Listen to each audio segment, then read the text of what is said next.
Sir ఇంకొక question. మీరు నిరుద్యోగుల సమయంలో కాల్ చేసినప్పుడు మీరు అందులో నాది పోస్ట్ మ్యాన్ పదవి, నేను ప్రభుత్వానికి మీ ఆందోళనను ఆవేదనను నేను వ్యక్తం చేస్తా అని మీరు ఒక మాట అంటారు అందులో.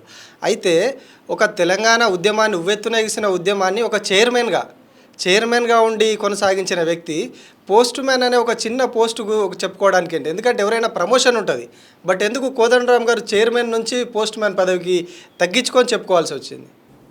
నేను వారదే, గవర్నమెంట్కు ప్రజలకు మధ్య వారదే. నేనేమన్నా ఆడ చైర్మన్నా? గవర్నమెంట్ నా చేతిలో ఉందా? మీకు అర్థమైతలేదు కొన్ని విషయాలు. మీకు అర్థం కావాల్సింది ఏంటంటే అప్పుడు కానీ ఇప్పుడు కానీ మేము పదవిలో లేం, విన్నారా? దానికి నేనేం సిగ్గుపడతలేను. మేము ప్రజల పక్షాన ఉన్నాం. అప్పుడు కూడా ఎంత సీరియస్గా ఉన్నామో ఇప్పుడు కూడా ప్రజల పక్షాన అంతే సీరియస్గా ఉన్నాం. ప్రజల పక్షాన లేనటువంటి వాడు పోస్ట్ మ్యాన్గానే పనిచేస్తాడు. అప్పుడు కూడా పోస్ట్ మ్యానే.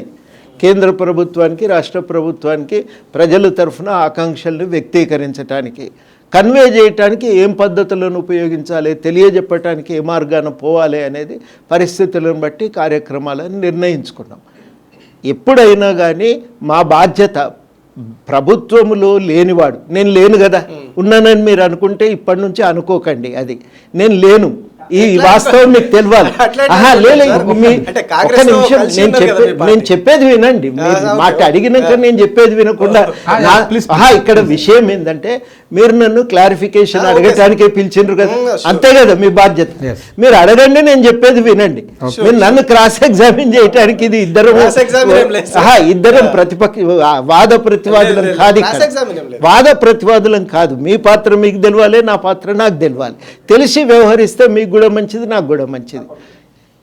ఇందులో చాలా కీలకమైందంటే బయట ఉన్నటువంటి వాళ్ళు ఎప్పుడైనా నైతికపరమైన ఒత్తిడే పెట్టగలుగుతారు, అంతకు మించి చేయరాదు. మేము పొత్తు పెట్టుకొని ఉండవచ్చు గాక, కానీ మేము గవర్నమెంట్లో లేం. గవర్నమెంట్తో ఇప్పటికీ కూడా సత్సంబంధాలు ఉన్నాయి. గవర్నమెంట్ చేసే మంచి పనులలో మా వంతు సహకారం అందిస్తాం. గవర్నమెంట్తో నేను చాలాసార్లు, వందల సార్లు నేను చెప్పిన విషయం ఏంటంటే చర్చలు సంప్రదింపులకు మాకు ఇదివరకు అవకాశం లేదు. గవర్నమెంట్ దగ్గరికి పోయి చెప్పటానికి అవకాశం లేదు. ఆయన కోటలో గడిలో కూర్చునే, ఒంటి స్తంభం మీద కూర్చుని ఎవరిని గెలవకపోయే. మంత్రులను కలిస్తే మాకేం సంబంధమా, మేము ఏం చేయగలుగుతాం, ఆయనకు చెప్పుకోపో, మీకు తెలియని కొత్త ఆయన అని వాళ్ళు సమాధానం. గత ప్రభుత్వంలో మా ఎమ్మెల్యేల దగ్గరికి పోతే మేము ప్రయత్నం చేస్తున్నామే కానీ మాతో అయితలేదు అని నేను చెప్పని కంప్లీట్ చేయని, నన్ను కంప్లీట్ చేయని. ఇప్పుడు మీరు ఇంతమంది కూర్చొని అడుగుతారు, నేను ఒక్కరిని సమాధానం. కాబట్టి సమాధానము న్యాయసమ్మతంగా వినాలి. అది వినటం మీ బాధ్యత, చెప్పటం నా బాధ్యత. మీరు అడుగుతారు, అడిగినాక నేను చెప్పాలి, చెప్పిందాక మీరు వినాలి. వినకుండా మీరు ఒకరి తర్వాత ఒకరు అడుగుతామంటే నేను సపరేట్గా కూర్చుంటాను, నాకు పోయేది ఉంది కదా. అట్లా అట్లా అట్లా అట్లా నడపకండి. అట్లా నడపదలుచుకుంటే ప్రయోజనం లేదు. ఇక్కడ చాలా కీలకం ఏంటంటే అప్పుడైనా ఇప్పుడైనా అంతే. ఇప్పుడు అప్పటికి ఒక తేడా ఏంటంటే మాట్లాడటానికి ఒక అవకాశం ఉంది, దర్వాజాలు తెరిచి ఉన్నాయి. ఇది ప్రయత్నం చేస్తాము, మాతో ఇది అవుతుంది, లేకపోతే ఏం చేయమంటారు అని అడిగేవాళ్ళు ఆడ ఉన్నారు కొంతమంది. ఉన్నప్పుడు ఏమవుతుందంటే మనం మాట్లాడటానికి, చెప్పటానికి, పరిష్కారం సాధించటానికి మనం ఒక ప్రయత్నం చేస్తాం.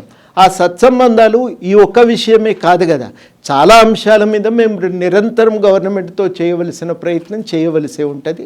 ఆ ప్రయత్నం మేము చేస్తూనే ఉంటాం, మాట్లాడతాం. యువకుల విషయంలో, వాళ్ళ సమస్యల విషయంలో కూడా మా వంతు ప్రయత్నం మేము తప్పకుండా కొనసాగిస్తాం. పరిష్కారం దొరుకుతుంది అనుకుంటారా? పరిష్కారం కొన్ని దొరుకుతాయి, కొన్ని దొరకాయి.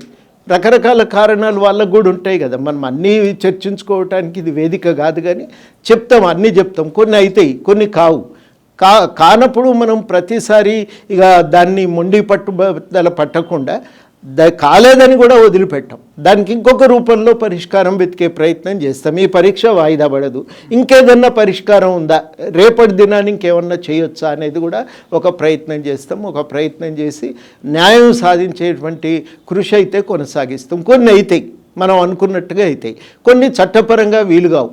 మనం పట్టుబడితే ఏమవుతుందంటే ఇరిగిపోతుంది.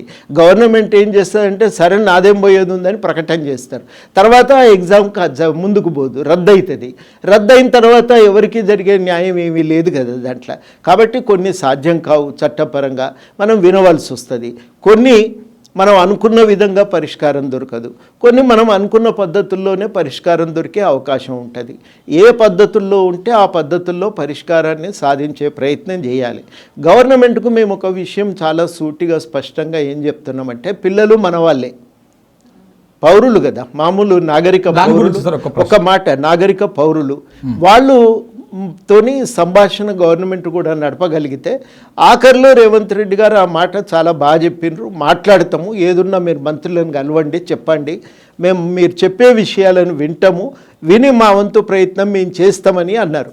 ఆ దృష్టికోణాన్ని కొనసాగిస్తే చాలా పిల్లలకు లాభం, గవర్నమెంట్కి కూడా మంచిది.